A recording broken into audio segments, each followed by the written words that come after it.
by Grabthar's hammer. What a podcast. That was really good. There we go. One take and done. Great. In a world overflowing with movies, we need a hero. Someone to separate the bad from the good. Sounds like a job. Verbal diorama. She watches all the movies from comedy to drama. From the top row sound. And don't forget the action. She'll watch until the end and then she'll give you her reaction.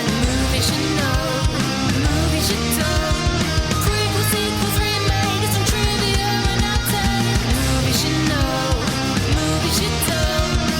Interesting stories, all the categories.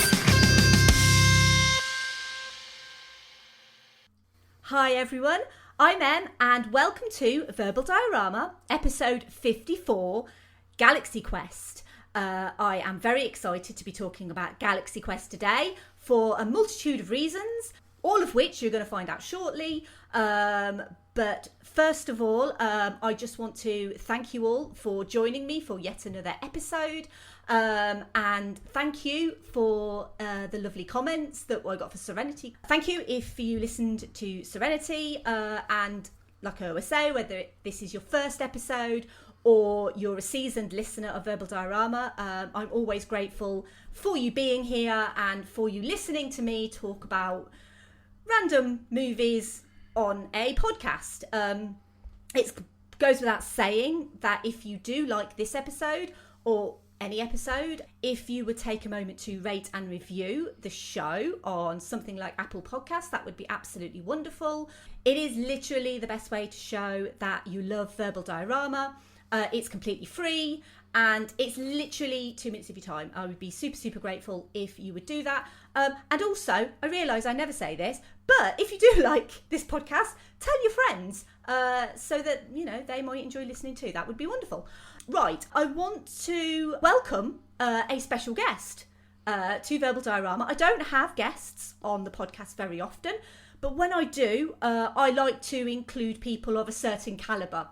This particular guest is not only a special guest, he is a returning special guest. So basically, he bribed me an incredible amount of money to come back a second time, and I said, yes, okay. So I would like to say a massive thank you to our returning guest, Andy from Geek Salad. Hi, Andy. Hey, give her a big hand. She's British. How you doing? How long have you been waiting to say that? Have you just been sitting there, just waiting?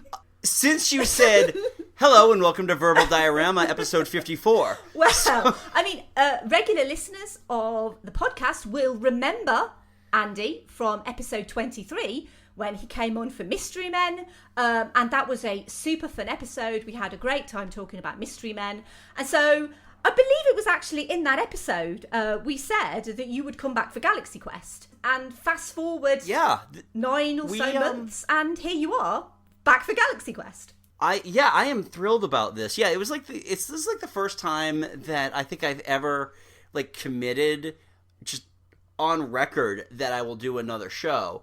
And now, am I your first returning guest, or I just, you know? Yes. Yay, You are the first person who's had two guest slots on Verbal Diorama. So, I mean, you're either, you know, incredibly lucky or incredibly unfortunate. I mean, I'm not quite sure which one that is yet, but we'll figure that out at some point. Well, I'm sure we will. I mean, and you are our first podcast guest on my podcast. Well, of course, because Geek as Salad. we're recording this, the episode that I did with your podcast on the movies of 1990 came out this week, the week that we're recording.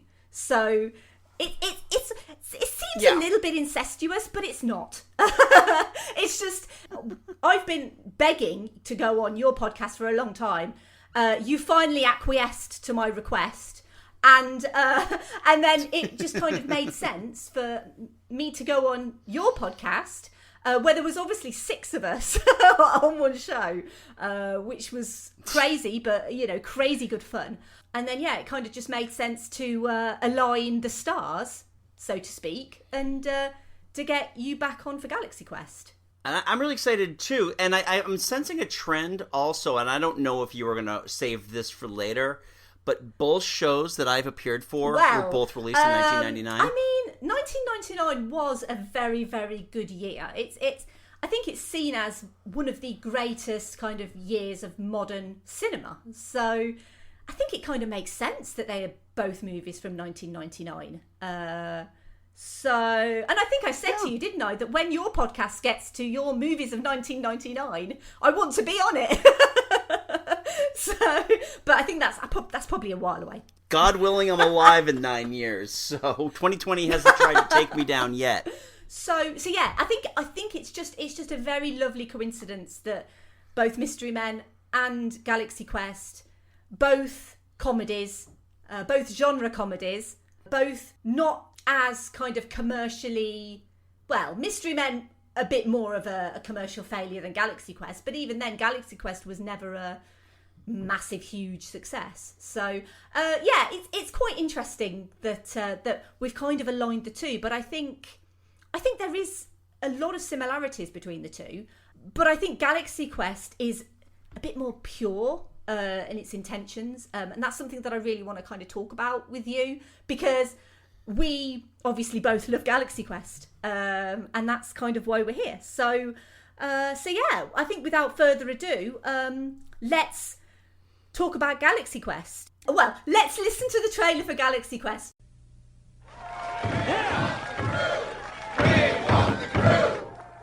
Man, where in the hell is he? An hour and a half late? They're gonna start eating each other out there.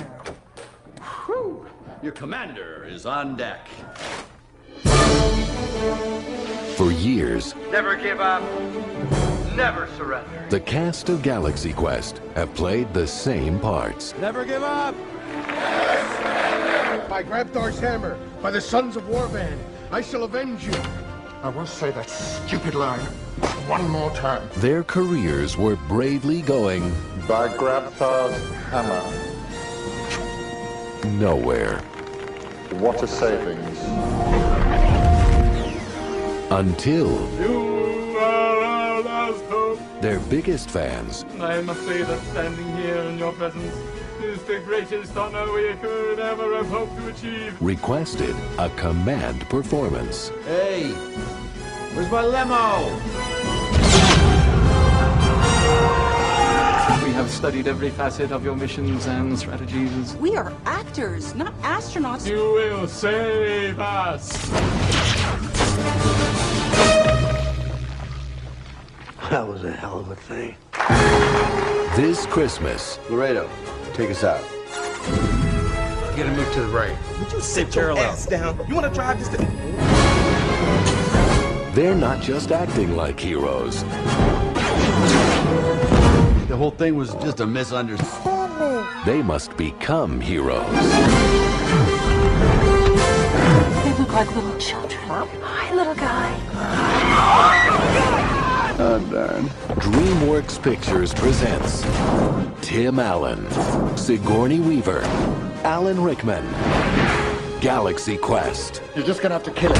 Well, go for the mouth, the throat, his vulnerable spots. It's a rock. It doesn't have any vulnerable spots. The sci-fi adventure series Galaxy Quest took place aboard the intergalactic spaceship NSEA Protector. 18 years after their series was cancelled, actors Jason Nesmith, Gwen DeMarco, Alexander Dane, Tommy Webber and Fred Kwan, along with Guy Fleegman, who's crewman number 6, are making appearances in costume and character at sci-fi conventions and electronic store openings. The cast members are wallowing in despair and at each other's throats until aliens known as Thermians arrive and, having mistaken the series for reality and consequently modelling their entire culture around this, take them into outer space to save the Thermians from the genocidal warlord General Saris. We'll quickly go through the cast, but I think we can talk about specific characters and the characters that the characters are playing a bit later. But in this movie there is an absolutely wonderful cast. It's probably one of the most well cast comedies ever in existence. You have Tim Allen as Jason Nesmith.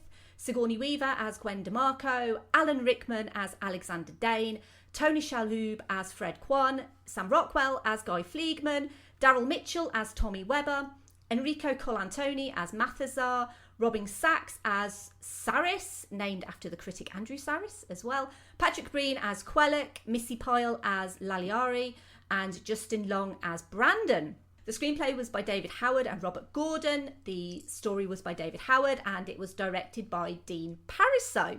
We can go into a bit of a brief production history, if you like. Yeah, absolutely. Okay. Yes, so, please. So Galaxy Quest, in his book, Bambi vs. Godzilla, David Mamet included Galaxy Quest on a list of 4 perfect films. So the other 3 perfect films on his list were The Godfather, Dodsworth, and A Place in the Sun. And then the 4th entry in that was Galaxy Quest. So when we're talking about Galaxy Quest, and we are basically going to heap a hell of a lot of praise on this movie throughout this podcast. There's nothing bad to say about Galaxy Quest ever in a million years. So it started out as a script called Captain Starshine. It was optioned by DreamWorks. And I want to try and keep this production history quite brief because I know this episode's going to be really, really long. But essentially, the first person who was involved in this production was Harold Ramis. And Harold Ramis was optioned to direct Galaxy Quest for DreamWorks. And Stan Winston's studio and ILM were also involved. And it was basically going to be an R-rated comedy. And that was basically what they wanted. And obviously Harold Ramis is probably one of the most well-known comedy directors of sort of the 80s, and actors as well. Obviously, Ghostbusters. Harold Ramis directed Caddyshack. He wrote Ghostbusters. Yes. He directed Groundhog's Day. Groundhog Day, that was it. That was what I was thinking of. And Bedazzled as well with Verbal Diorama favourite Brendan Fraser. Harold Ramis was involved at the start and he really, really wanted Kevin Kline for the role of Jason Nesmith. Kevin Kline didn't want it. So they basically... Would you say that he declined? Yes, Kevin Kline declined Jason Nesmith. You know how close you came to a Thermian laugh right now? Oh, I got to.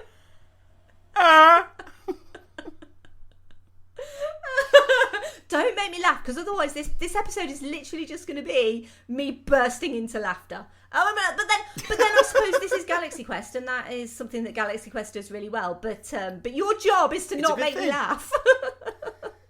Oh, I'm sorry. I thought I was the funny one. Well, you are. You're the plucky comedy relief, like they say to poor Guy. Actually, no, he's not poor. He doesn't die, unlike in episode 81. But yeah, you're the plucky comic relief of this establishment. Okay. I'm the one who talks to the computer and recites stuff back. They considered Bruce Willis, Tim Robbins, Mel Gibson. I cannot even fathom Mel Gibson at all. I truly do not think that he would get the joke. No.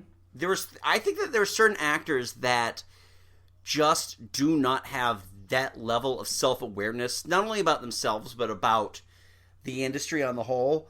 And Mel Gibson's one of those guys. Yeah. I just do not think that he would get this. Same with Bruce Willis as well. He seems a bit too straight-laced. I think he'd play it too straight. Tim Robbins, maybe. Alec Baldwin, maybe. But I think nowadays Alec Baldwin is more well-known for his comedy than 1990, late 90s Alec Baldwin was. The thing with Harold Ramis was he wanted to hire an action star who could do comedy. And that's why he went for the Bruce Willises and the Mel Gibsons, because he wanted to have an action star in the role. Whereas the general consensus was, well, wouldn't it be better to have a comedy star who could do action? And that's when the likes of Robin Williams and Steve Martin and Bill Murray were all involved. And I could kind of see all of them, really, in part, but I kind of feel like they might take the comedy a bit too far. So I think it's, you've got like the likes of Mel Gibson, who just would not get the nuance, and the likes of someone like Robin Williams, who would get the comedy but might take it a bit further than necessary, maybe. Not that I am poo-pooing on Robin Williams in any way, shape or form, because I love that man so completely. But anyway, they all declined. And Tim Allen, who at the time was a big TV star because he had a show called Home Improvement. I talked about Tim Allen a little bit on the episode that I did on Toy Story. But at the time, he was obviously known for his comedy movies like The Santa Claus. He was a TV actor who had a couple of hits, but he wasn't really a big star or anything like that. And Tim Allen met with Harold Ramis, and Harold Ramis just was not keen. Not that he didn't like him, but just didn't think he was right for the part, because he wanted to have an action star. And he didn't think that Tim Allen had it in him to do action. But obviously, Tim Allen was known as a comedian. And he'd kind of, risen through the ranks of comedy actor. And interestingly, the episode that I didn't mention on the episode that I did on The Nice Guys, but in The Nice Guys, there is a billboard for Tim Allen in that movie, because Tim Allen was doing comedy circuits at the time. And obviously that movie was set in the late 70s. So there was a point where it wasn't actually certain whether Galaxy Quest was going to be going ahead. And all of the other cast was kind of coming into shape. So the likes of Sigourney Weaver. At first, they didn't want her. They didn't want anyone who had sci-fi credentials. So Sigourney Weaver, obviously very well known for her sci-fi credentials, starring in Alien and Aliens, and being this very kind of strong female protagonist. And for the role of Tawny Madison in Galaxy Quest, they obviously wanted to have this blonde hair, kind of buxom babe who would literally just, the only task she had was to recite what the computer told her. And they, kind of felt, well, this is maybe a bit beneath Sigourney Weaver, because Sigourney Weaver is a serious actress, like she's got serious chops. But we obviously know that Sigourney Weaver is great with comedy as well. And Sigourney Weaver actually kind of really had to fight for the role of Gwen DeMarco, because she was like, look, the people who know sci-fi best are the people who are in sci-fi. I think the whole cast of this movie is tremendous. Like I say, one of the best casts of any comedy movie ever. But I think getting someone like Sigourney Weaver, and we'll talk about Alan Rickman a lot, but getting them involved, I think was just an absolute stroke of genius. Harold Ramis then left the production, and at that time, the Galaxy Quest production was going on about the same time as Gladiator. And because of issues going on the set of Gladiator, obviously Gladiator was a huge production, it basically meant that the studio weren't really paying much attention to Galaxy Quest. So Galaxy Quest could kind of muddle along, and they kind of didn't really care. Galaxy Quest was kind of left to its own devices, and in many ways that's probably why Galaxy Quest is as good as it is, because there was very little studio interference. Obviously Dean Parisot came on board as a director. Things that Galaxy Quest does really well, obviously comedy and the talking of like fan culture and the celebration of fan culture, and we can talk about that a bit later as well. But I'm not doing very well with this brief production history, because I kind of really just want to get through it. As I mentioned earlier, it was supposed to be R-rated, and they made a decision to turn it PG. And there's quite a famous line in the movie, and I don't swear on this podcast because I like to keep it family friendly. But let's just say there is a scene with an F-bomb, which is a very, very clear F-bomb, that is overdubbed with the word screw. And they kept Gwen DeMarco's mouthing of the F-bomb in the movie. And every single time I see it, it's absolutely perfect. It just summarises everything that's brilliant about Galaxy Quest in that one scene. It is exactly what you would say. It's one of these very few times, I think, that a comedy movie can actually get away with not including profanity, because I think this movie, obviously aimed at a more family market, works better than this movie if it were the R-rated version of the movie. I'm sure, I don't know if the R-rated version exists anywhere in the world. I would love to see it, but I think the way it is, I think is pretty perfect. Yeah, well, I mean, and that's the most important part about this, the fact that it is a tribute to Star Trek in a way that I don't think most movies can pay proper respect and make fun of at the same time. Yeah, it does kind of walk that very, very fine line, but I think it's done with so much love and affection for Star Trek. Right. This isn't a mean-spirited movie by any means, and that I think is why it's so endearing, because it doesn't take the Star Trek tropes that we're used to.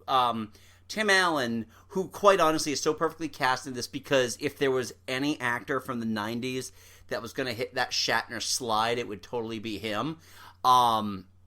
He doesn't do the voice. He doesn't do the, I'm going to talk fast, and then pause. He doesn't do that. And while you can tell that he is very much a stand-in for Shatner, it's because they do the other things too, like his really kind of lousy fighting. And you had mentioned this about how they wanted an action star, and I don't believe Shatner actually had much more than maybe just a little bit of stage combat under his belt. So he's doing like these little shoulder rolls for no reason. And he's just not in the greatest of shape, kind of like dad bod shape while he's fighting things, and just these bad looking punches. But it works. It really works, because there's a subtlety to making fun of Star Trek that most people don't get. And I think that the creative team that made this movie and the actors involved really did a good job with that. They did a fantastic job with just, here's where the joke is. Let's not stretch it out. Let's not belabor the point at all. And that's why this works. And other things like Jason and Alexander's rivalry. That is a very, very real rivalry that Shatner and Nimoy had on the set of Star Trek, because Nimoy was the better actor and he was always in the background. Well, of course, I think it's quite famously known as well that Tim Allen and Alan Rickman didn't actually get on either. So the conflict there that you see on screen between Jason Nesmith and Alexander Dane is very much what was happening. It wasn't like, they hated each other. I think that Alan Rickman kind of really didn't see what the big deal was with Tim Allen. As obviously the production progressed, I think that kind of animosity maybe went a little bit. And I recently watched the Galaxy Quest documentary, which, if you are a fan of this movie, I highly recommend watching I think it was Screen Junkies. It's a Screen Junkies production. And they basically interview all of the major cast, with the one exception of Alan Rickman, who sadly is no longer with us.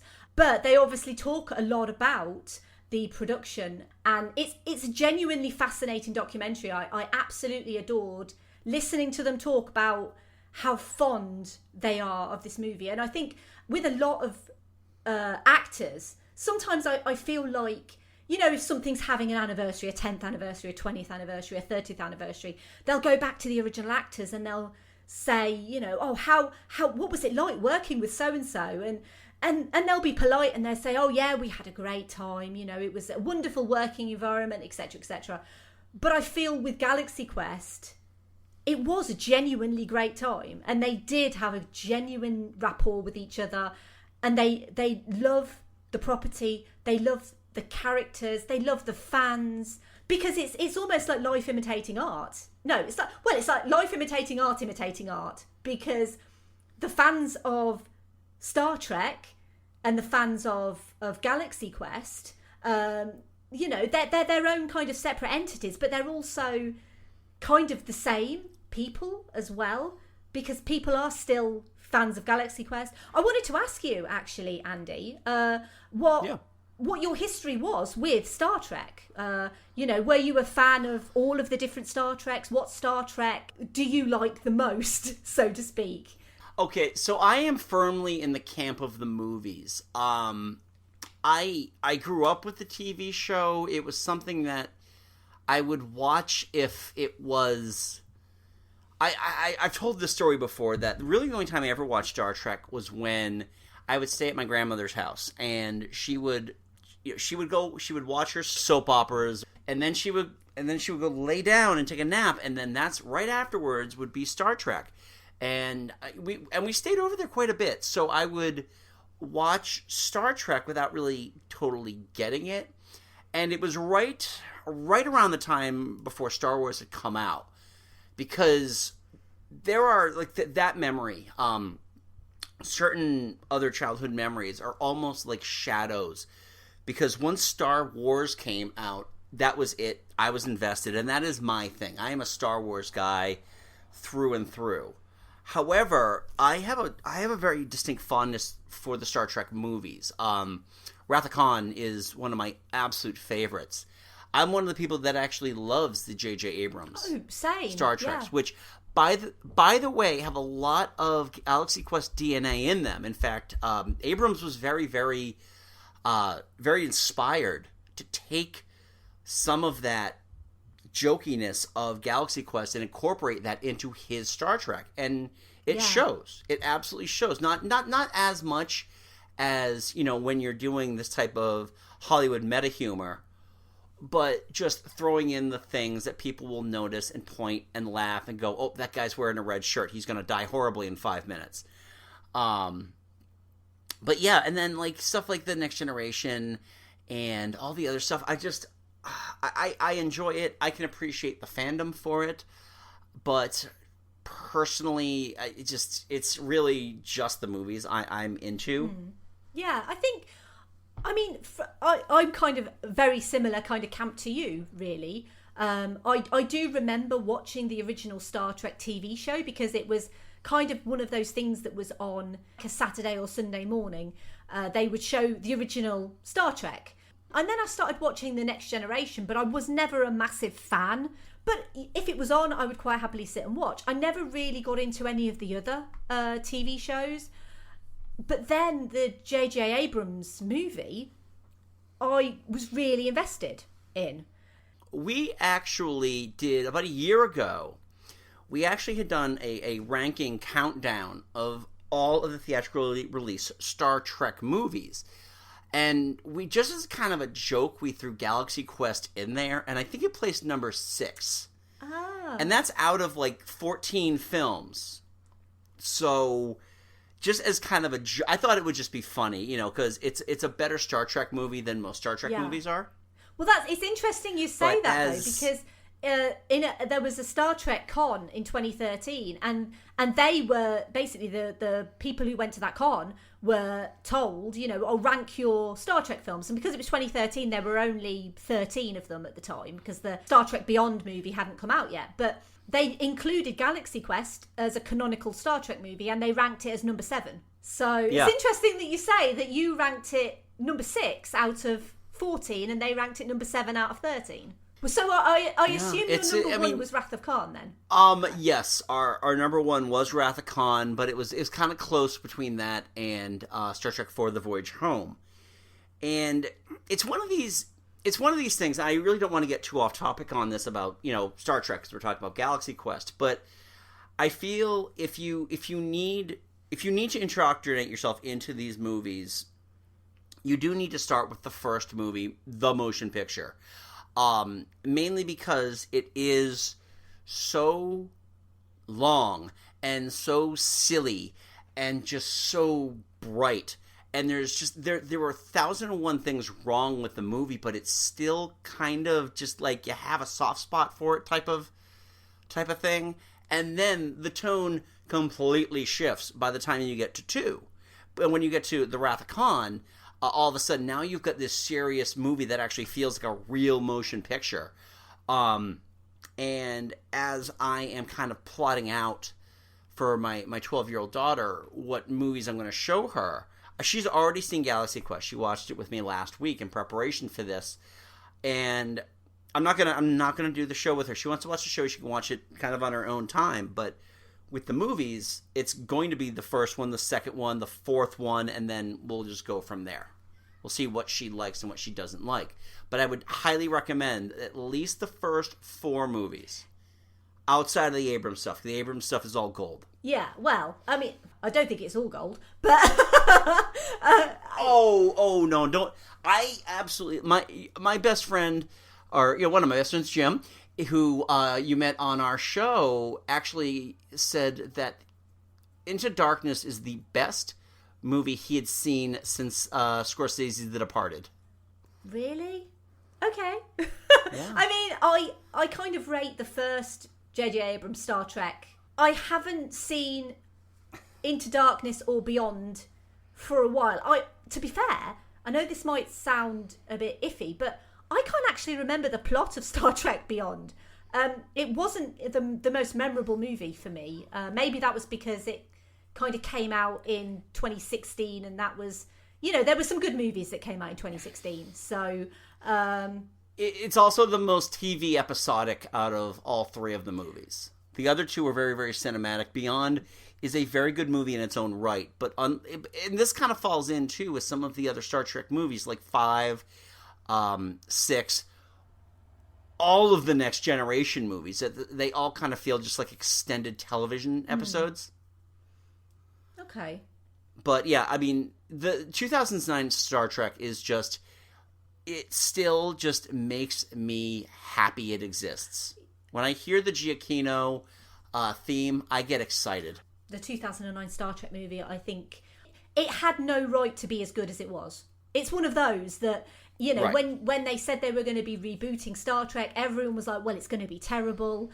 And then they announced the cast, and it was like, well, it's a really good cast, but it's going to be terrible.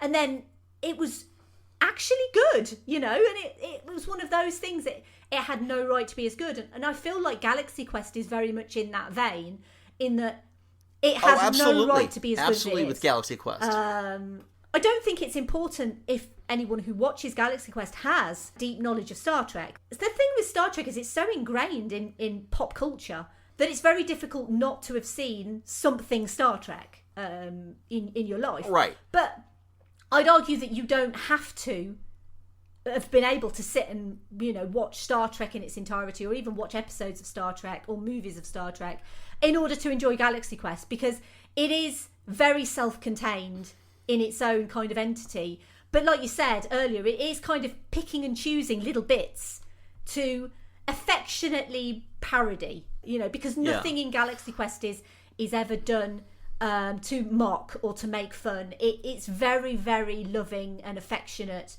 And certainly if it was mocking Star Trek or the fans of Star Trek, then it would definitely not be as fondly remembered. It definitely wouldn't have done as well at the box office, because the whole point of Galaxy Quest is the fans. It's about celebrating the fans, and it's about celebrating fan culture at a time when you didn't celebrate fan culture. Right, and I can point to her too as being the prime example of the person that doesn't need to understand Star Trek to get Galaxy Quest, because she thoroughly loved Galaxy Quest, and I think the only real reference point she'd ever had to Star Trek was a little aside joke on an episode of Teen Titans Go. So she definitely got the jokes. She had a great time with it. Yeah. Oh, well, ideal then. Now, certainly, being a self-confessed geek it's a good thing. Like, people embrace it. People embrace geek culture and Comic-Con and stuff like that. But back in the 90s, you didn't. It was reserved for the purest of pure geeks, and that was it. And I think that's what I love so much about Galaxy Quest, is it's a reminder that this is for everyone. It doesn't matter who you are. It's about the love and the passion that you have for whatever you have love and passion for. And the fact that essentially the heroes of this story are the young fans will forever kind of sit with me as that could have been me. You know, I was that geek. Yeah. That could have been me who saved the day. And that is one of the reasons why I think this movie is so terrific, is it puts the fans front and centre. It doesn't ridicule them. It highlights them. And it highlights the fact that they've got detailed maps of schematics of the ship and they know where everything is. Because we all know that if we love a show or a movie or whatever, if you're a proper fan, you will know the ins and outs, the bits of trivia. I mean, we're sitting on a movie podcast where that is essentially what we love to do. We love to talk about movies. We love to talk about the intricate details of what makes movies so brilliant. You know, there's little bits of trivia, there's little factoids. That is essentially who we are. That is the root of movie podcasting in its entirety, is that young geek who has the schematics for the NSEA Protector. Isn't it, though? I mean, it is. Now, if you really want to get down to it, too, aren't the Thermians just like the ultimate fans? I mean, they built an entire spaceship, and they built every little thing that show had to offer. They made it reality because of their love of the historical documents. Yeah. Yeah, they are kind of the ultimate fans. I feel like maybe we haven't gone off on a tangent, because I feel like everything that we're talking about is super important. But maybe we need to start with the characters. I agree. I was just thinking about that. I really want to get into some of these characters too, especially, you know, we're going to essentially have to dedicate a very large portion of this to Alexander Dane. But I do want to take a moment to talk about Fred Kwan. Okay, go for it. Played by Lebanese actor Tony Shalhoub. Mm-hmm. The thing with his character is there's always something new every time I watch this movie. And when I first saw this, I saw this movie, and I'll never forget the date. It was January 1st, 2000, when I went to go see this movie. It was the very first movie I saw in the new millennium. And it was just like, okay, Tony Shalhoub, the guy from Wings, is on, and he's kind of funny. And as I bought the DVD and as I kept watching it, I noticed the little subtleties. Like every time they called him, Tech Sgt Chen, he would narrow his eyes because he was supposed to be that prototypical white or European actor who was supposed to be playing somebody of an Asian descent. And then I started noticing he's always snacking. Yeah. And I'm wondering why he is snacking and why he's so aloof. And then last week, it finally showed up. It's just like, I've seen the movie enough now that my line filter is just like, okay, I've heard this, I've heard this. Guy actually asks him closer to the end of the movie, are you stoned?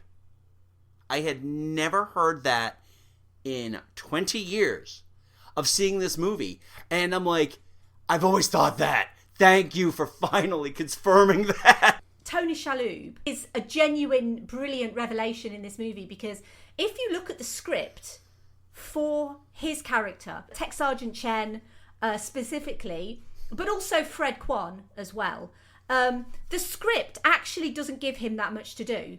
You know, his lines are very nondescript. With Tony Shalhoub, it's all in the delivery.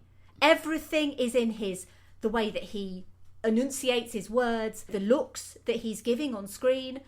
He gives such a well kind of rounded performance in this movie with literally having the bare minimum of words. And also there's that cut when he sees, is her name Lilari? He's got to try to beam Jason back, and he gives up and he sees Lilari, and he just turns around, and just the way he just zips up his jumpsuit to get that done is honestly some of the best reactionary acting I see in this movie. Yeah. He's actually really great. And I think as well, because he's just supposed to be the Scotty, he's not really paramount to anything that's really happening on screen, because we're so focused on the three main cast members. So Jason Nesmith, Gwen, DeMarco, Alexander Dane, they are very much the focal point of everything that's going on. So Fred Kwan in the background, he is very much a background character, but it's those little nuances that really just make what the very little that he's given to do just really pop and really make you so endeared to him as a character. And there's a lot of little tiny bits of very nuanced physicality, as you mentioned, like the constant snacking and just the kind of deadpan in the background. You know, everything's blowing up, the beryllium sphere is completely busted, and he's just like, everything's not going so great back here, and we're probably all going to die. And it's just a like wonderful kind of deadpan delivery, but it's just so well done. And I kind of feel like, again, this is kind of going back to perfect casting. I don't think anyone could really bring that kind of very nuanced performance that Tony Shalhoub brings. It is, and if you think about the entire cast, it's very difficult to see anybody else in any of these roles without dramatically changing the flavor of this film. I feel like, we mentioned Tony Shalhoub. Daryl Mitchell his story is so sad, because not long after this movie was filmed, he was in a terrible car accident and lost the use of his legs. Oh, really? So he's confined to a wheelchair for the rest of his life. And that does sadly limit your acting roles.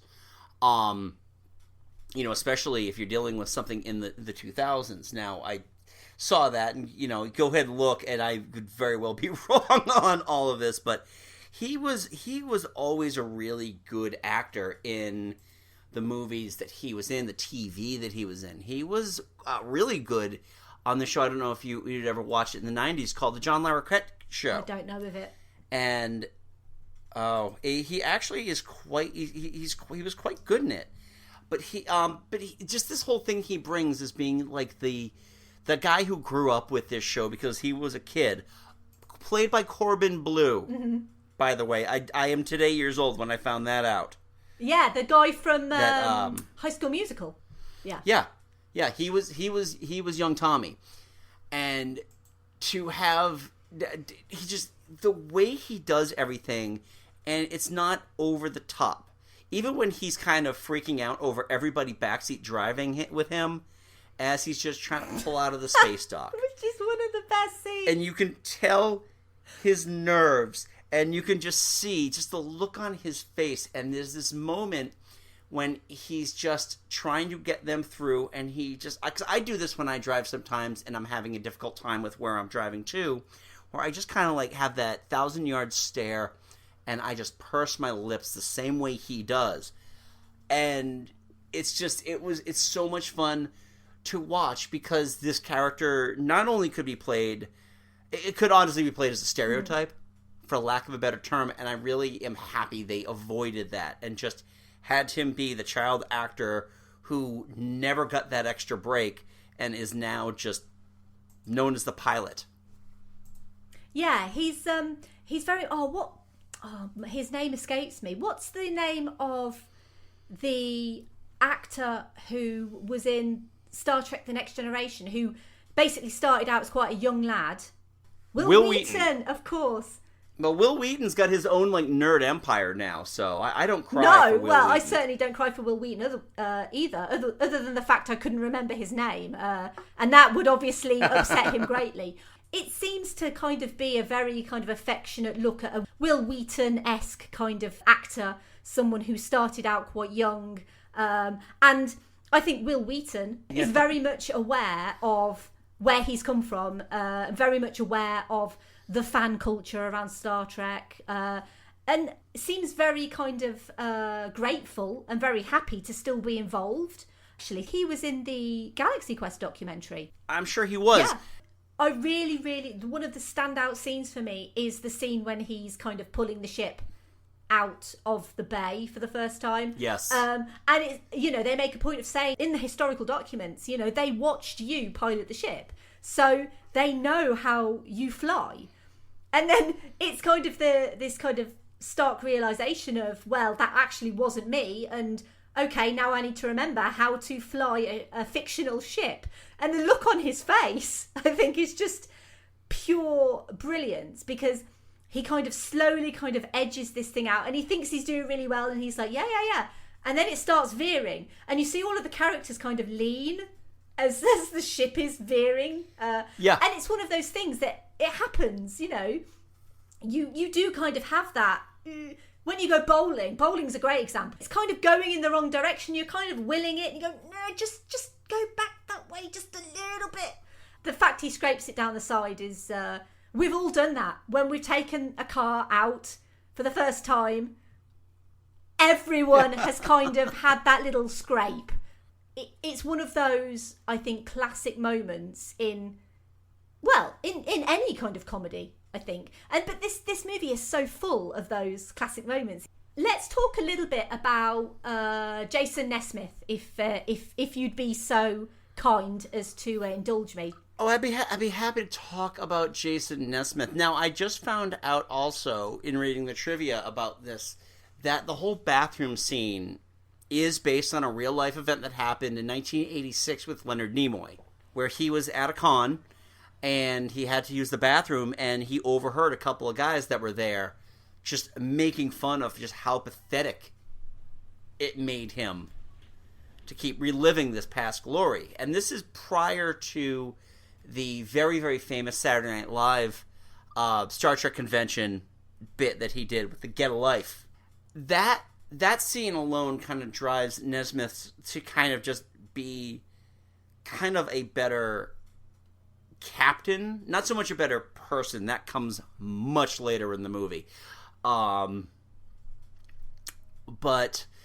it is really interesting that he's kind of the worst out of all of them, because he's the one that actually got the ancillary fame of it, and for a little while he loves it.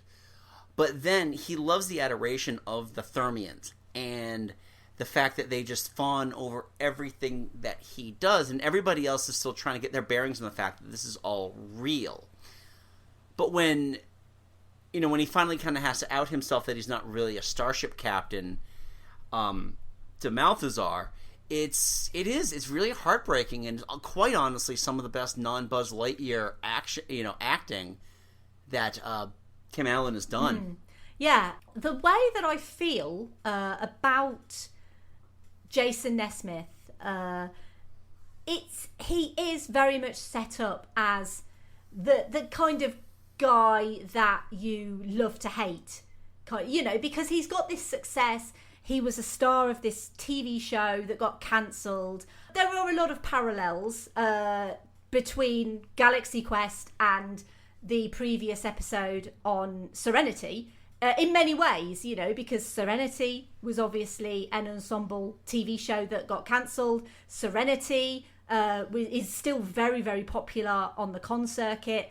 The cast are still regularly called upon for meet and greets and fan events and stuff like that, and that's kind of the reason why I wanted to do them both as a back-to-back kind of double pairing, because there are so many similarities between Firefly and Serenity, and also with Galaxy Quest, and the way that they embrace fan culture in many respects. But you can't, there aren't really any comparable actors, because I kind of feel like, from what I know of like Nathan Fillion, for example, Nathan Fillion comes across as a very nice guy in real life. And Jason Nesmith is kind of the antithesis. Can't say that word.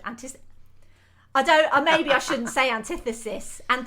The opposite. Yeah, thanks. The antithesis of someone like Nathan Fillion. The fact that he kind of cares in a way that he cares about himself, but he doesn't care about everyone else. They're not his crew. They're not part of his ensemble. They're just people that he used to work with once upon a time. He still treats Gwen like a sex object. There's that line when they're at the con where he basically tries to come on to her, and she basically says, it was cute back then, but it's not cute now. They've obviously got this history of the fact that he's a jerk. Alexander thinks that he's a jerk because the fact that he doesn't show up for these pre-booked events, and he wants the fan adoration, but he doesn't want the responsibility of being that captain. He doesn't want the responsibility of being that character. He just wants the adoration.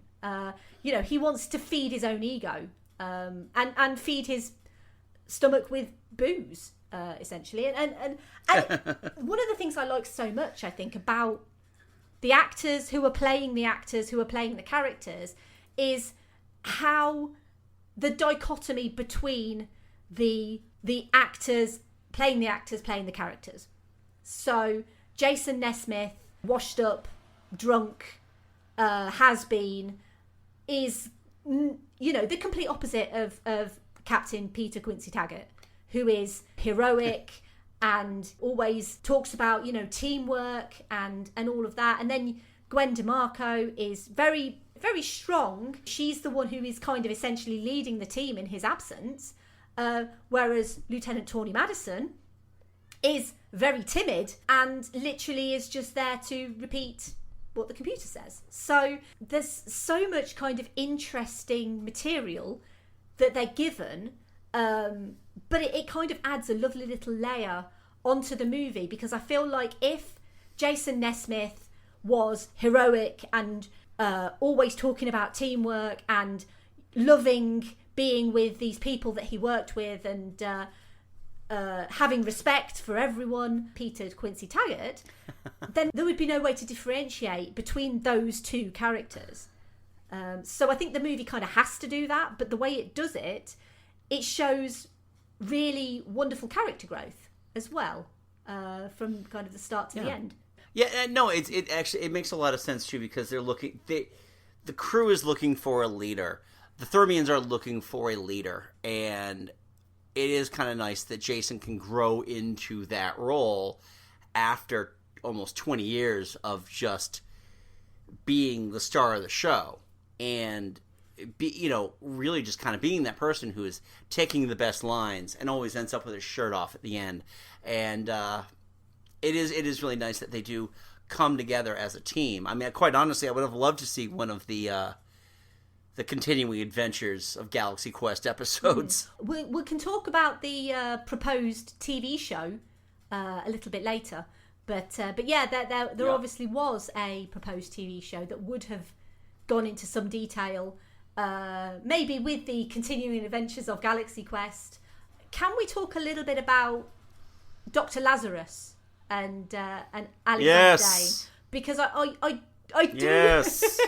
I do want to talk about Alan Rickman specifically at the end of the episode, because I feel like, not an obituary, because that doesn't feel right. When you're talking about a comedy movie, it doesn't feel right to kind of have an obituary at the end. But I want to kind of pay tribute to him and talk about how wonderful he is, because this is a man, Alan Rickman, who has done some incredible roles. He's played incredible bad guys. He's played incredible ambiguous guys that you're not sure are good or bad. And he's also played incredible good guys. And Alexander Dane, I think, is my favourite role that he's ever done. What do you think? It's up there. It really is up there. It really is up there, because, having a theatrical background, you know people like that.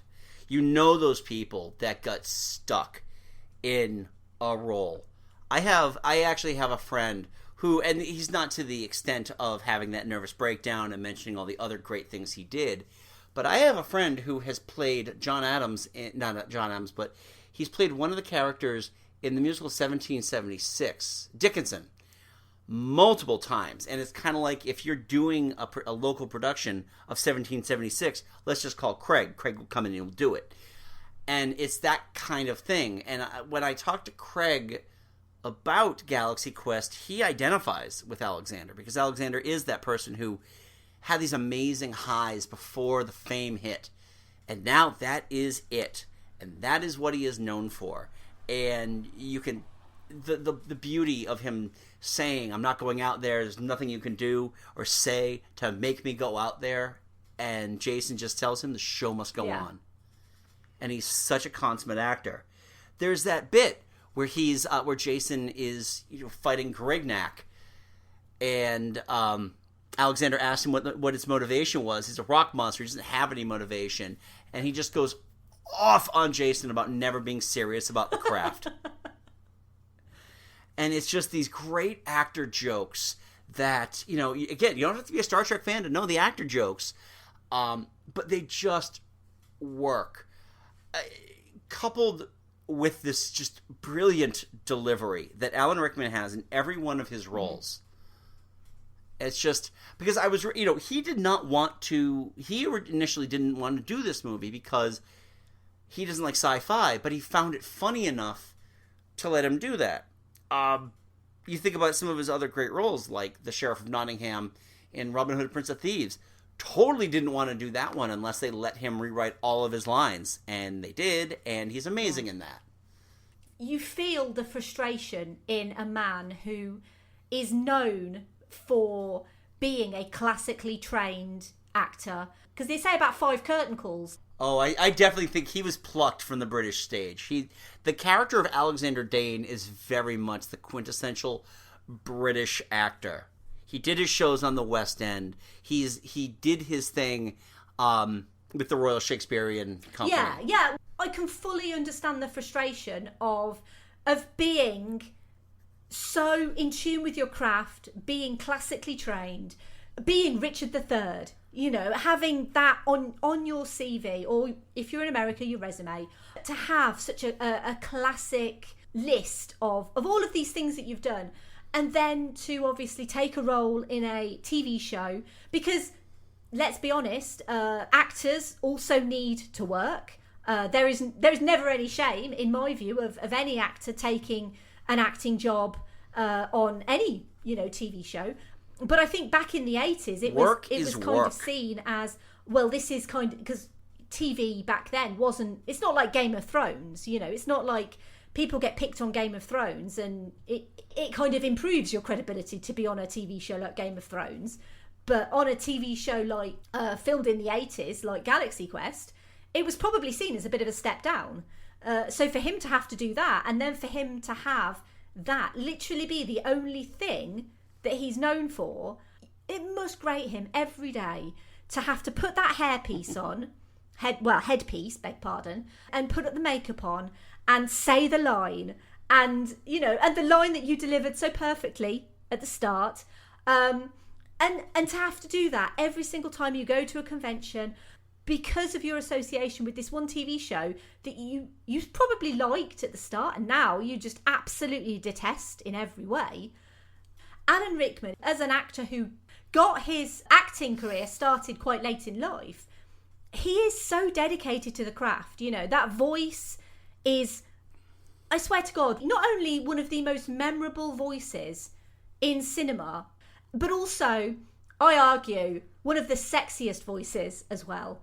I absolutely adore Alan Rickman's voice. I think it is so husky and wonderful and really, really sexy. Like, there is nothing sexier than an Alan Rickman voice, as far as I'm concerned. Apart from Keanu, obviously, but we'll come to him a bit later. But he just brings this gravitas.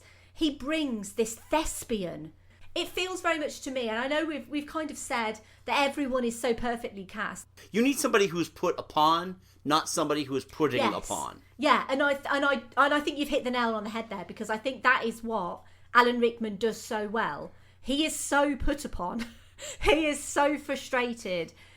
He can bring the comedy, but he can also bring the serious. When Quellic is shot and you have that wonderful scene where he's cradling a dying Quellic. Quellic is such a super fanboy, he loves Dr. Lazarus. He's like, I've studied your work.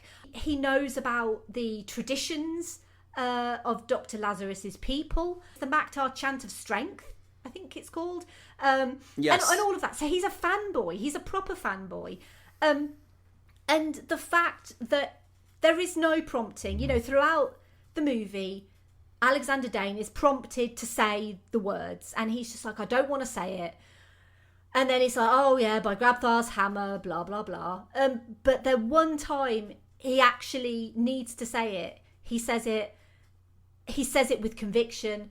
He says it, you know, with humanity. He says it and he means it. You know, you will be avenged. And it's so perfect. And I feel like only Alan Rickman could bring that. Yes, absolutely. And there's that one of the best scenes, and it's very much a very great acting scene in that, is when they're eating and their food synthesizers have perfectly duplicated everybody's food, and he's got those cockroaches essentially, and just the look on his face is just it tells everything before he even delivers the line. Yes, just like Mother used to make. I love that line. And it's just like, and the funniest thing about it is the fact that Jason Nesmith is tucking into a steak. Yeah. And then Alexander Dane is given the beetle stew, and it's yes. It looks disgusting, like it's all wriggly, and it genuinely looks disgusting. And he's priceless. Is there anything else that you wanted to add about Alexander Dane? Because I really want to talk about Gwen DeMarco. No, but I do want to just bring up one thing about that scene Sure. real quick, just tying back to Fred always eating, is that when they kind of realize that this is real and that they could very well die, they all run out to the hallway and Fred has a container of Chinese food with him. I didn't even notice that. But again, this movie is one of those that you can sit and rewatch and rewatch and rewatch, and it's always brilliant. It always makes me laugh. It always makes me sad, you know, at certain points. It makes me proud. You know, it makes me so proud that this movie is as good as it is. Every single time, I'm just like, is this movie going to be terrible now that I've watched it for the 300th time? And after it's finished, it's like, no, it's still great. Like, there's literally nothing to be disappointed about, ever, in this movie, at all. I argue that it's one of those that is perfect. You know, I mentioned earlier about David Mamet's 4 perfect movies. I mean, this is the Mummy levels of perfect, as far as I'm concerned, and that is the highest praise that I could give it. But I genuinely do think it's pretty perfect. Yeah. May we move on to Gwen DeMarco? Absolutely. Okay. Go ahead. Obviously, I've mentioned Sigourney Weaver.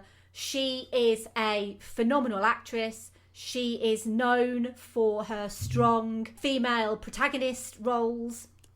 She is known for her role in Ghostbusters. She is known for her role in Alien and Aliens. She was done completely with Alien by the time this movie came out, because Alien 3 came out in 92. And Alien Resurrection came out in 97. Right, okay. 96, 97, around there. When we talk about Sigourney Weaver, everyone goes to Ellen Ripley. And that is essentially the character that she is most well known for. And I think that's probably why, when they did kind of continually churn out Alien movies in the 90s, it was always a case of, well, we need to get Sigourney back, because she was essentially the beating heart of those movies. She is so perfect to play Gwen DeMarco, because Gwen is similarly frustrated with the fact that she, as a woman in a sci-fi TV show, which is predominantly aimed at men, pretty much everything that was any kind of science fiction based was primarily aimed at a male market. Gwen DeMarco, we don't know that much about her backstory and where she's come from, but to have that responsibility to be the only woman in the team, which is something that a lot of women, especially women in STEM, for example, I'm the only woman in my team at work, so I can relate to her being the only woman, having that responsibility on her shoulders, but also to literally just be the eye candy. And obviously I am also the eye candy in my department, but so I can relate. But I fully understand her frustration, the fact that she is literally just there to be boobs, blonde hair, beautiful. They even say to her, you know, what is your job? Like, and I think that's something that a lot of women do experience. You know, what is it you actually do? And actually, I do the same as every other man, you know, in this establishment. But as a woman, you kind of don't get that same recognition. So I really do understand where Gwen is coming from, because again, the disparity between Gwen and Lieutenant Tawny Madison. Lieutenant Tawny Madison is quite happy to just be the bubbly blonde, repeat the computer, because that is literally all she does. But Gwen DeMarco wants more than that. She actually wants to be responsible, to actually be known for what she's doing. And that is something that I think a lot of women experience in the workplace in general. So, yeah, in a long-winded way, I think she's great. Anyway, what do you think? As a man watching a woman. Yeah, as a man, I feel like her character is... I love that her character isn't a complete ripoff of Lieutenant Uhura from Star Trek. She's very conscious of how, she even says it. It's like, I have one job on this ship. It's a stupid job, but I'm going to do it. And she is more the glue that holds everybody together, especially when Jason is not the greatest guy in the world. She is very conscious of the male gaze. She's very, very much aware of that. And I think it's tough because there is so much other stuff that I think needed to get addressed in this movie. There wasn't a whole lot of time for her to do more than just be the one to make sure that Jason was able to understand that he had a bigger responsibility than just being the show captain. And that's why she is the one that goes with him through the Chompers, that very badly written episode. And what's interesting too is that line that she has at the very beginning about the six paragraphs just asking her how she fit her boobs into her jumpsuit is actually taken from a story that Jerry Ryan, who played Seven of Nine on Star Trek Voyager, had, where that was the case. They were just curious, how do you fit them in there? And so it's I can understand they definitely do address the sexism of her character. Now, had a series come out or a sequel had come out and see where she stood from there, other than just repeating what the computer just said. She also I think she does a good job too of just making sure Guy doesn't get killed. Yeah. Because we just need to get out of here before they kill Guy. Yeah. I don't feel like there's anyone who could do this other than Sigourney Weaver. She's so perfect because she has that sci-fi background, because she knows what sci-fi fans expect and what they want. And of course it's Sigourney Weaver, so she's super stunningly beautiful. The one thing I do really like, I don't know if it was intentional or whether this was something that Sigourney Weaver actually requested, but I really like the fact that she's not wearing like a super short skirt, because I know at one point, she's obviously wearing a very low cut V like neck jumpsuit, and at one point obviously that mysteriously gets ripped, and we never actually see it get ripped, but it gets ripped, and it's her bra is exposed. But I'm really glad that they went for like a full length trouser rather than the very kind of typical short skirts that were often seen on like female characters. I know Star Trek obviously had short skirts for its and they brought that back for the Abrams movie. They brought the go-go skirts back. Yeah. I think the reason why they did that they put her in a jumpsuit, was primarily because if you look at the actors' heights, she is the tallest out of all of them. She stands 6 foot 1, I believe. So if she was in the skirt, it would just accentuate how leggy she really is. And it's kind of easier to blend actor heights when you're dealing with short people. I believe Tim Allen is reasonably short. Tony Shalhoub is very short. I'm not sure how tall Alan Rickman was, but everyone was. I mean, she is one of the tallest successful actresses. Her and Gina Davis are both 6 feet tall, and so I can understand that was probably like in the costuming. They looked at her and went, "Nope, you look too tall." And coincidentally, both two of my absolute favourites, Gina Davis and Sigourney Weaver. I feel like we need to say something about Crewman number 6, because Crewman number 6 only... What's his last name? What's his last name? I'm sure he has one. So Crewman number 6 was in episode 81 of Galaxy Quest, and obviously he was only there to die. And so we meet Guy at the convention, and Guy kind of starts hanging out with the crew and kind of becomes an unofficial member, until at the end when he does become an official member of the the story continues cast. But this is one of Sam Rockwell's first roles, I believe, and yes, and you know what though, we did not mention this when we were discussing the movies of 1990 on my own podcast, that Sam Rockwell actually was in the gang of teenagers in Teenage Mutant Ninja Turtles. Oh, I remember you asking me to remind you, and I didn't. But thank God I reminded myself. You reminded yourself. He is such a revelation in this, and you compare it to another movie that came out in the same year that he was in, The Green Mile, and he is just... This is the Sam Rockwell I love. I love this Sam Rockwell. I love the guy Fleegman. I love all Sam Rockwell. Sam Rockwell. Sam Rockwell. Because obviously the year after this, he was in Charlie's Angels as well, which obviously I did an episode on. That's right. And I think he's brilliant in Charlie's Angels. And obviously Sam Rockwell is known for dancing in, most of the roles that he does. He does a little dance. Sadly, he doesn't do a dance in Galaxy Quest, and I feel like if I was to mark the movie down in any way, it would be, well, you don't have Sam Rockwell dancing. So, but that's me being incredibly pernickety, because I love the fact that Guy is so out of his depth. He wants so desperately to be part of the team, so he kind of joins them, and then he immediately regrets joining them because he ends up in space. Yeah. That scene where they arrive on the ship and they obviously have the goo and it kind of all drains, and they're, all struggling with the after effects, and the Thermians come in and then they haven't got their disguises on.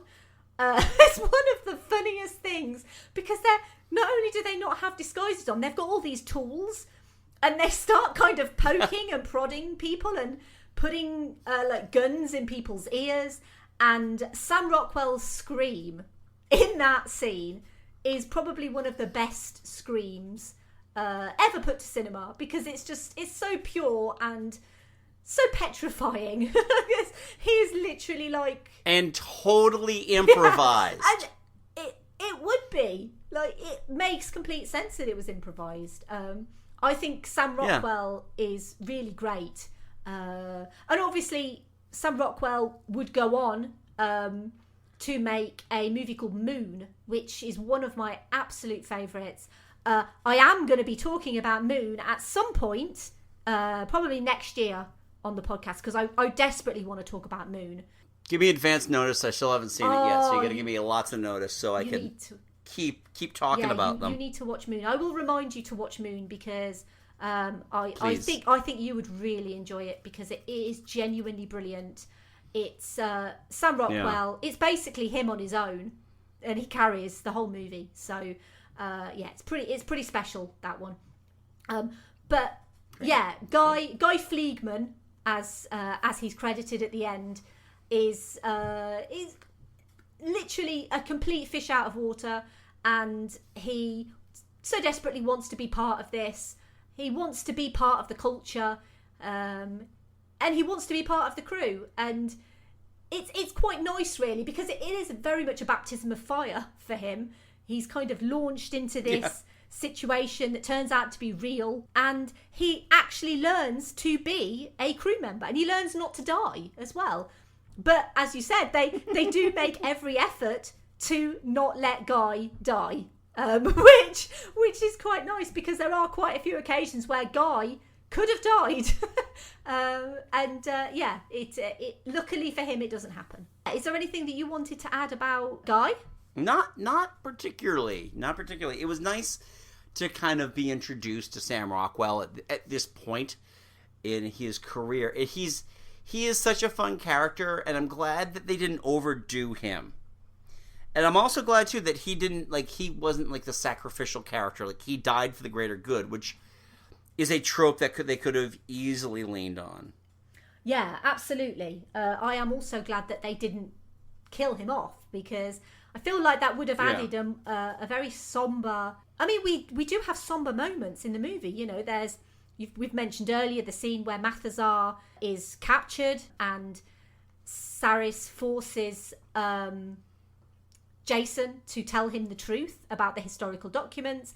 And I think it would be a good idea to talk about Mathazar, to talk about Enrico Colantoni, who literally made up everything to do with the Thermians, the walk, where they're kind of walking like a puppet, the clapping, the laugh, everything was made up by him. So he basically made up an entire race of aliens.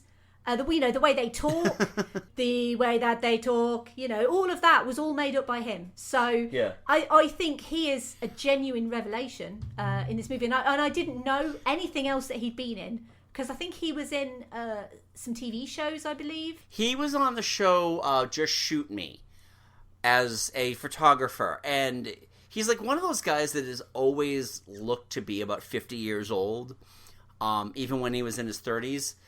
And then, I'm sure you would remember him more as being the dad on Veronica Mars. Yeah, I've never seen Veronica Mars. Really? I've tried so desperately to see it. Shocked. I'm honestly shocked to hear you say that. I never actually watched it either, but it's not my brand of vodka. I promise I have tried. In the sense that I've checked every single streaming service. It's never available here. The only option I have is to buy it on DVD, and I just haven't got around to buying it yet. So screw that. Well, screw that. You see what I did there?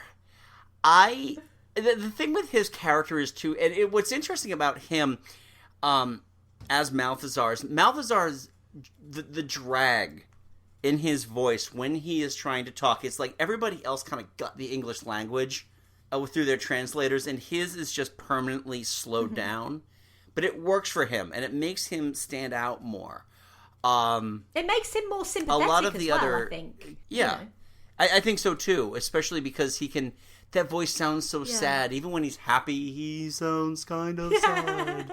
And it really works. Especially, oh god, it breaks my heart every time that Saris forces Jason to tell him that they're actors and it was all fake. And it's especially cruel when Saris says, tell him as if you would a child, explain it. And the only way you can explain it is we are pretending, like this is a lie. It's deception. Yeah. And the only thing that the Thermians know about lies and deception is from Saris, who says, I'll give you mercy, but then slaughters them. And that is all that they know. And it does add this... It's a comedy, this is a comedy movie, and it relies very strongly on comedy. But it also has this very kind of deep and meaningful heart to it as well. And it's kind of based around the Thermians, who essentially they are like children. They believe everything that they see. But believing is so important. Sometimes you have to believe. Sometimes it's the right thing to do to believe, and to believe in the people around you, and for them to believe in the crew that they will help them. They have this kind of childlike belief. But it's kind of led by Mathazar, who, as you said, he is more of a sympathetic character because of the way that he speaks and because of his mannerisms. He's polite, but he's polite to a fault in a way, because he almost can't stress the urgency when they do get Jason, when they take him in the limo and they bring him up to the ship. It's almost like they can't express the urgency of the situation to him enough, because of the way that they speak and because of the way that they're kind of overtly polite and friendly nature. These are the characters that we empathise with the most. And if they'd made the Thermians any less like childlike or any less empathetic, then the movie wouldn't work because we wouldn't care about the Thermians. But we do care about the Thermians. Like the Thermians and the fact that they're being slaughtered and tortured it's heavy stuff. The movie gets away with it because of the performances of the Thermians and the way that they interact with people. No, I agree. I completely agree. Oh, well, thank you. That is why you're here. That is why I invited you on, because I knew you would agree with me. I bow to your majestic expertise. Well, you don't have to do that. We won't talk about Saris because we don't need to. He's the bad guy. And we've already talked about Quellic, because we talked about Quellic with Alan Rickman. We can mention Laliari. Yeah.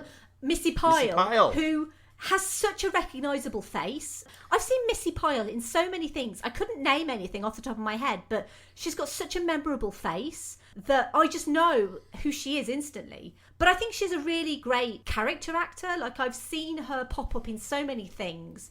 And I like the little romance that she has with Fred. I think that's really sweet. It's actually a bit more of a believable romance than Jason and Gwen, actually, if I'm being completely honest. Absolutely, yeah. If I was going to fault anything about this movie, it's that kiss at the end. Yeah. But, yeah. Now, the interesting thing about Missy Pyle was her role was extended out because they realized Gwen was the only female in the entire movie. Yeah, and it's good, actually. It's good that we see a female Thermian. And I really like that her translator is broken at the start, and so she does that kind of high-pitched which is one of the funniest things in the movie, actually. But I kind of don't really want to dwell too much on her because I'm mindful of the time, but I just want to quickly talk about Brandon. And obviously, more so Brandon than his friends, but obviously this is Justin Long in I think his first role as well. It is his first film. Talking about Brandon and his friends kind of goes quite nicely into the whole talk about fan culture. So maybe we can kind of bookend the conversation with Brandon and talking about fandom, I guess, because look, like we said earlier, Brandon and his friends are the true heroes of the movie, and I think that's really, really important. They never stop believing that the whole thing was real, which, suffice to say, is one of those things about fandom as portrayed in movies that drives me nuts, that the fan can't tell the difference between reality and the stage, the screen, the cinema, whatever. I like that because he's only supposed to be like 15 years old or so. I do like that they're still showing how hurt he gets and how he's just willing to accept. Okay, yeah, you know what? You were right. It wasn't real. It wasn't real. It is real. I knew it. And from that moment on, it's like they definitely drained that whole. I'm glad that Brandon is a supporting character. That you see him a few times within the first 20 minutes of the movie, and then you don't see him again until like the last 20 minutes of the movie. I think lingering on him would have done the movie a large disservice. But I do like that, you're using, you go back now and you watch this 20 years later, and everybody's got different schematics for the ship because they don't fit on, the whole thing doesn't fit on their computers. Yeah, because computers back then, to be honest, I'm surprised that they could video chat because I don't remember being able to video chat in 1999, but... I don't either, but that's probably what they spent their lawn mowing money on. But yeah, no, it is really a nice thing that he's the one that comes in after Jason was so terrible to him and yelled at him and really just tore him down, to kind of be the one that is the saving grace that gets them through the chompers, that gets them all the way to have to wait for the 1 second button. Yeah. To be able to guide them back home. All of that stuff is just, it's really nice because it's part of, it makes Brandon and it makes Brandon's friends part of that Galaxy Quest team, like they always wanted to be. It acknowledges them. It acknowledges them as part of the crew and an integral part of why this movie works, because I think we've mentioned it a few times that the fact that the fans save the day. I think a movie like this could quite easily go into kind of fan service territory. Like, oh, we'll just put this in for the fans and we'll just put that in for the fans, because a lot of movies now tend to do that because they're like, well, we need to appease the fans, so let's just put these little bits here, little bits there, little Easter eggs and stuff like that just to appease the fans. But this kind of takes it further because it's not just a fan service movie, it's a movie about the fans and about fan culture as it was, but also as it still is. And the fact that it doesn't ridicule that, and the fact that, like you mentioned, fans having kind of an intimate knowledge of a TV show, it was laughable. Back in the 90s, it was something that you made fun of people for doing that.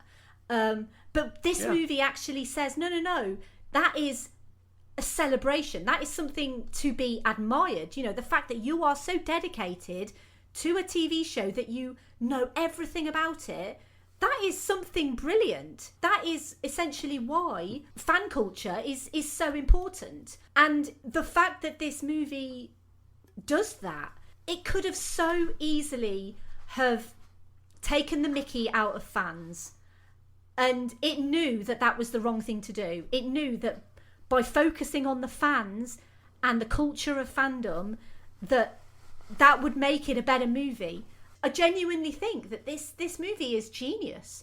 Really, truly. It really is. And the beauty too, because it's a straight PG, at least in the US, it's PG. I don't know what the UK equivalent is. Same, yeah, it's PG, but yeah. it's a good all ages. I would say for a 10 and up. I don't know if I would show my son this movie yet, but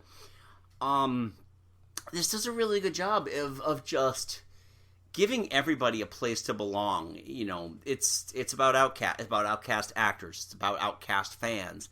It's about outcast aliens, all kind of having their own meaning and finding that at the end of the movie. And it really is. It's really nice. And even though we will probably never get that follow-up, I don't feel completely ripped off by that because I love how it ended. Yeah. And you can just guess what happens. Yeah, exactly. Sometimes you don't need to know what happens. It's up to the fans. And that's kind of nice that fan fiction and stuff is a real thing. There are a multitude of websites are dedicated to fan fiction, and I know Star Trek is particularly popular among the fan fiction community. And this is essentially the culmination of the things like fan fiction and conventions and stuff like that. And it basically takes all of the best things about the fan community and puts it together in this really lovely little package. And obviously, again, in a way, linking it to Serenity, in the episode on Serenity, I talked about the fact that Firefly and Serenity were the underdogs. And that was why the fans loved it so much, because everyone loves an underdog. And it reminds me very much of this, that Galaxy Quest is an underdog. The fans are underdogs. Everything about this movie is aimed at underdogs and aimed at communities that were at the time kind of seen as lesser. And of course nowadays the geek community is prevalent. It's not just, Comic-Con was seen as like a niche back then. Nowadays everyone wants to go to Comic-Con. It gives us something to do every week now, doesn't it? It's not just Comic-Con, there are all sorts of conventions happening all over the place, and everyone wants to go. Everyone wants to cosplay. And cosplaying, it's kind of briefly seen in Galaxy Quest. In the convention, there are some cosplayers in the audience, and of course cosplaying was seen as, why are you dressing up as a character? That's just crazy. And now it's like everyone wants to do it, and it's almost like this movie is predicting what the world is going to be like now, in a way. And I really, really like that. And I like the fact that, people do love an underdog. And the NSEA Protector was an underdog. It was a one-season TV show that got cancelled. All of the crew are underdogs. Everyone in this movie is an underdog, pretty much. And yet, everyone loves it. Everyone loves an underdog. And yeah. I feel like we are kind of coming to the end of the discussion. One thing that I did want to quickly mention, because it's something that I like to mention every episode, and that is my obligatory Keanu reference. I think you know where I'm going with this one, because it's very, very obvious. It's the most obvious. Any Keanu reference that I do is probably one of the most obvious. But the director of this movie is Dean Parisot, and Dean Parisot is also going to be directing Keanu Reeves and Alex Winter in the forthcoming Bill and Ted Face the Music. And that was the most obvious. It was like, as soon as I knew that we were doing Galaxy Quest, it was like, ding, ding, ding, Bill and Ted Face the Music. It has to be. There probably is other ways that you could link Keanu to Galaxy Quest. Actually, thinking of it, there is another link, because I believe they reference Klaatu, the Thermians reference Klaatu, and Klaatu was the name of his character in The Day the Earth Stood Still. So there is 2 actual obligatory Keanu references here, but I'm going with Dean Parisot because it's the obvious one. So okay. Fair enough. Fair. So, is there anything else that you wanted to add? Because I want to talk about some financials and boring bits, but yeah, I'm just trying to think if there's anything else that really sticks out to me about this movie. That first of all, and I know how much you love talking about visual effects in movies. That the visual effects in this still hold up. Stan Winston, which is kind of it's Stan Winston who did the creature effect. Sarus is an amazing creature effect. And it holds up really well. A lot of movies of this year specifically, any CG that they used looks good. The stop motion looks good. Everything about the special effect, the visual effects, about the overall art direction of this movie looks great to this day, which is kind of it's. I can find movies that were released 3 years ago that don't look as good as this movie does now. Yeah, and it's even more impressive. I was going to talk about the budget a little bit, but I might as well mention it now. So it was made on a $45 million budget as well. And for effects that look this good, you would kind of say, well, how did they do that on a $45 million budget? Especially when you've got some big names attached to the movie as well. It's one of those, I think. They obviously used their budget very well. Because I think a lot of movies, there are movies that cost 2, 3, 4 times more than that don't look as good. That came out at the same time that don't look as good as this. So I think they were incredibly frugal with the budget, and I agree with you. I think it still looks remarkably brilliant, actually. Oh, that was one thing that I meant to mention that I forgot to. So where it has 3 visual aspect ratios, so it starts out with the old 80s style TV format, and then it goes into 185, so in the real world, so it kind of opens up, and then when Jason Nesmith looks out into space, it kind of goes into the widescreen CinemaScope, the 235 aspect ratio, which it's absolutely brilliant, brilliant filmmaking for them to think, well, how can we show the scope of what he's seeing? I know, let's change the aspect ratio to show the scope. The way that this film looks and the way that it feels, everything about it kind of belies a movie that's 20 years old. Or actually, beg pardon, over 20 years old now. It's remarkable what they did on this budget is remarkable. One thing that I did just want to quickly mention was the fact that also it was one of the first movies to have its own website as well. It was galaxyquest.com. Apparently it's no longer available, but it basically looked like a fake TV show website. And it kept up the pretense that Galaxy Quest was a real show. It included fake episode guides. It included bits of information about the Galaxy Quest show. There are also, I have found a few unofficial fan sites that are still on the internet, and they do appear to still be being updated. There's one called Galaxy Request, and that was recently updated in 2019. So they are still updating it. There's also one called the Questarian. There's the Galaxy Quest Restoration Project. And there's one called Galaxy Quest Fan. And they are all set up like genuine 90s Galaxy Quest sites. And they are genuinely brilliant. They've got they basically just look like old HTML websites. And if anyone who was coding in the 90s remembers old HTML, it's all of that. It's brilliant. So yeah, go and check out some of those fan sites. And they also do have fake episode guides. So they've got like 90 episodes, each with like a little synopsis of each episode. And someone has sat there and made it up. And it's just wonderful. So the fans of Galaxy Quest are just as dedicated as the fans of Galaxy Quest in the movie. And it blows my mind how brilliant that is. You mentioned earlier that you saw it was the first movie you saw in the new millennium. Because I wanted to mention it. It was released obviously over in the US on Christmas Day in 1999. And it actually opened at number 7 in the box office. So it opened the same week as Any Given Sunday, The Talented Mr. Ripley, and Man on the Moon. And all of those beat it at the box office. So the top 7 was Any Given Sunday, The Talented Mr. Ripley, Stuart Little, Toy Story 2, obviously also with Tim Allen, The Green Mile, also with Sam Rockwell, and Man on the Moon, and then Galaxy Quest. So it opened reasonably low. And as I said, it was a $45 million budget. It ended up grossing $90 million worldwide. So it wasn't a flop by any means. It probably made back its budget. But yeah, it wasn't a massive financial success either.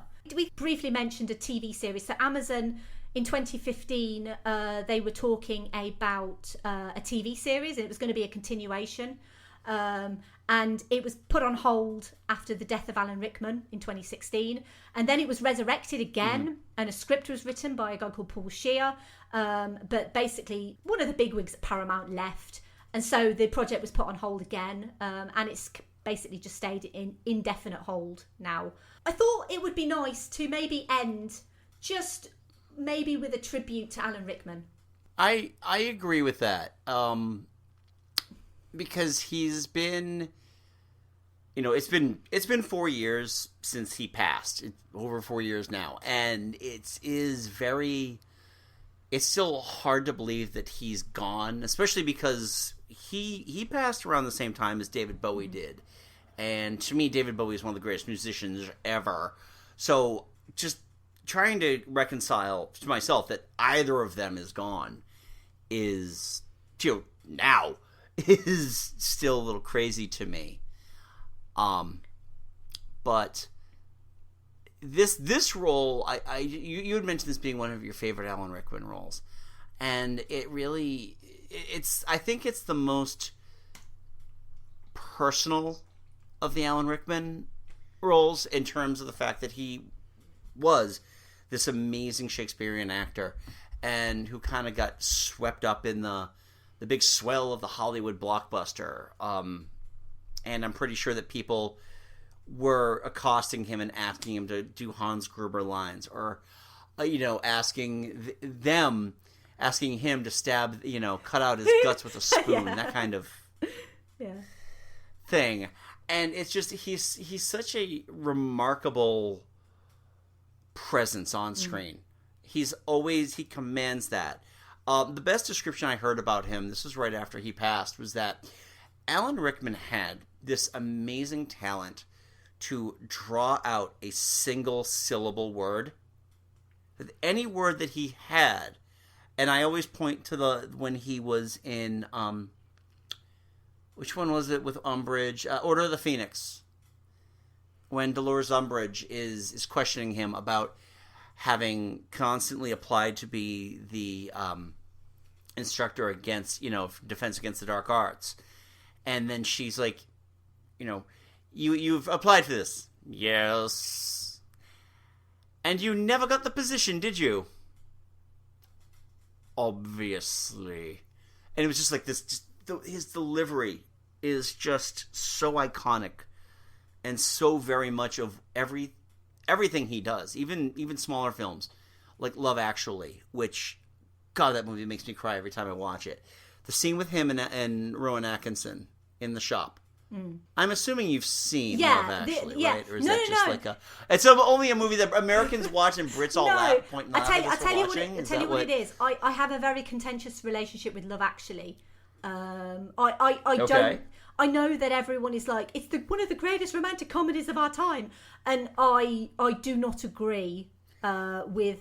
I don't agree with that either. I don't agree with that either. I am not a fan of Sam. Love Actually. But I love Alan Rickman, and I think the scenes with him and Emma Thompson destroy me. That scene with Emma Thompson with the CD destroys me. Like, I sob. Yes. I can't cope with Emma Thompson. I think, yeah, that's I can't even think of that scene because it upsets me so much. Because I'm like, Alan, why would you do that to Emma? Yeah, I have seen Love Actually, and I am aware of the scene that you're thinking of. Yeah, but it's just there are very few actors whose voice is where they announce their presence in a movie, and I think that, I mean, as good of an actor as he is, it's all in the delivery. That's what every actor's like. It's all in the delivery, and his delivery in this movie, in Die Hard, in Robin Hood, he's always the best thing in every movie he's in. Oh, I completely 100% agree. I basically listed a couple of, a few characters that I personally just absolutely adore that he basically embodies. And he's one of those actors that it would be very easy for him to be typecast. Especially, he was Hans Gruber, so it's very easy for him to be the villain because he's so good at it. And then he was the Sheriff of Nottingham, and he was so iconic. He stole a movie from Kevin Costner. He stole a Robin Hood movie from Robin Hood, and there's not... We watched that movie a couple days ago. It wasn't hard to steal that movie from Kevin Costner. It's true. I mean, Let's be honest. I love Robin Hood, Prince of Thieves. I really do. It was a movie that I grew up with. But I was always fascinated with the Sheriff of Nottingham. The Sheriff of Nottingham is not a nice character by any stretch. He is essentially, he's rapey and he's cruel. But the way that Alan Rickman delivers those lines, it makes it less uncomfortable when you kind of look at a character like the Sheriff of Nottingham. He makes it more palatable in a way. And with Hans Gruber, he made a terrorist quite sexy. And it's like, I watched Die Hard and I'm like, I should not be attracted to the terrorist. This is wrong. But it's like, it's iconic. I do want to cover Die Hard at some point just for Alan Rickman. And this is the first time that I've done an Alan Rickman movie, but I wanted it to be Galaxy Quest. But obviously because you were coming on and we said we would talk about Galaxy Quest, but I wanted this to be the first because I genuinely think that this is his best movie. And when we talk about Alan Rickman, he's done a lot. Like I say, he was Hans Gruber. He was the Sheriff of Nottingham. He was Severus Snape in the entire Harry Potter franchise. And that is obviously what most people know him as, Severus Snape. But obviously we know him as, I'm going to mention another classic 1999 movie now.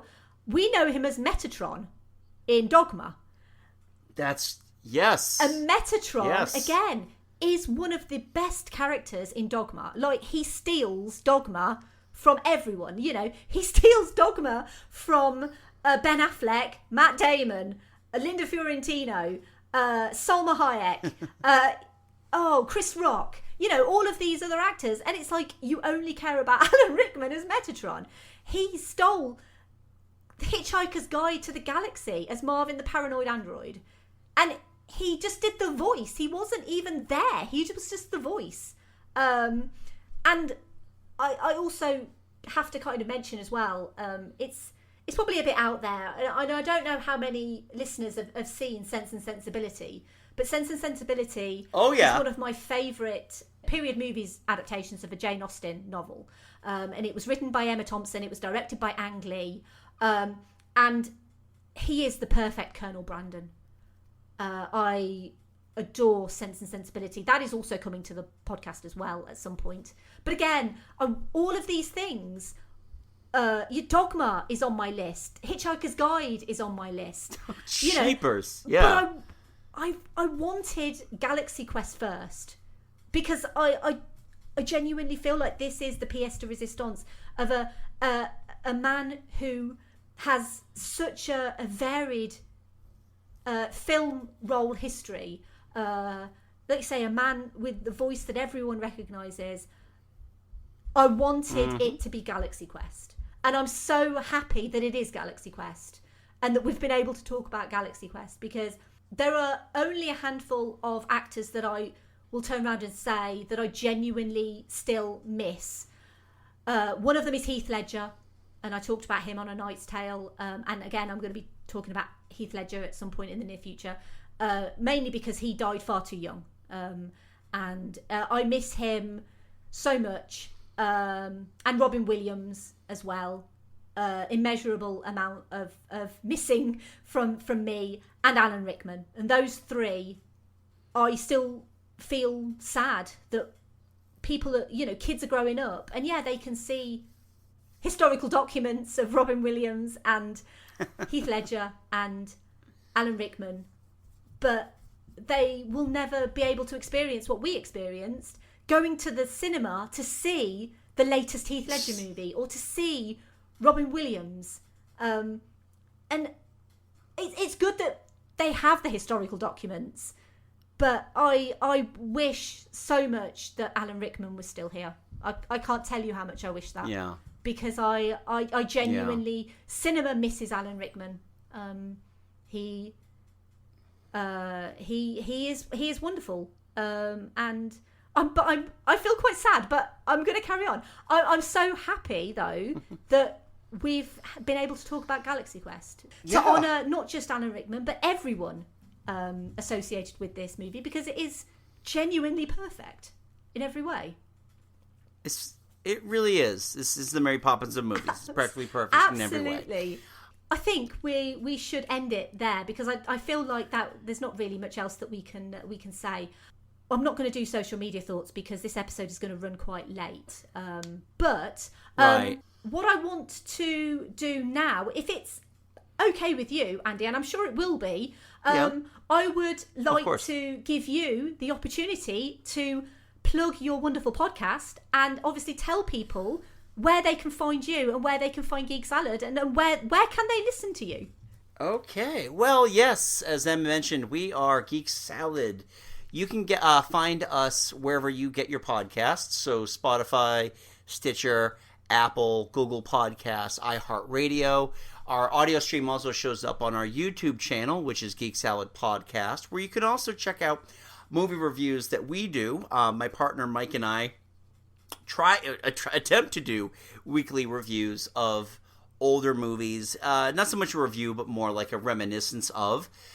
So we try to discuss that as well. We are active on Twitter. Mostly we're active on Twitter at Geek Salad Radio, but we're also on Facebook at Geek Salad Podcast if you want to give us a follow on both of those.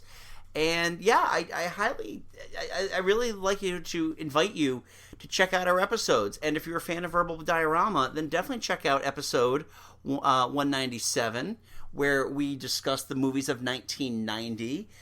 We had to bring M in for that, and it's an epic two-parter. So it's twice the M, twice the Verbal Diorama on one episode of Geek Salad.